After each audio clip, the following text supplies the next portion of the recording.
Ils sont inquiets. Depuis l'arrestation ce mardi de l'une des leurs, ces militants LGBT tentent de s'organiser.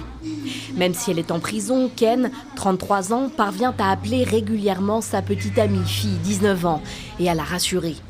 C'est la mère de fille qui a porté plainte contre Ken, et pour la jeune femme, c'est bien parce que la relation qu'elle entretient avec Ken lui posait problème.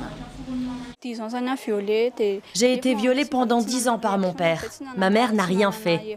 Elle n'a pas porté plainte alors qu'elle savait ce qu'il me faisait. Des années plus tard, j'ai rencontré Ken, ma confidente, et ma mère ne l'a pas supporté. C'est pour ça qu'elle a porté plainte contre elle.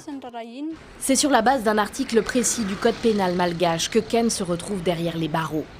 Un article qui prévoit des peines de prison pour quiconque commet, je cite, un acte impudique ou contre nature avec un individu de son sexe et de moins de 21 ans. Pour la communauté LGBT, ce passage du code pénal stigmatise clairement les homosexuels. Ce juriste trouve plutôt que le texte peut prêter à confusion. Pour lui, l'esprit de la loi vise à protéger la victime d'actes non consentis et qui lui est imposé par une personne du même sexe.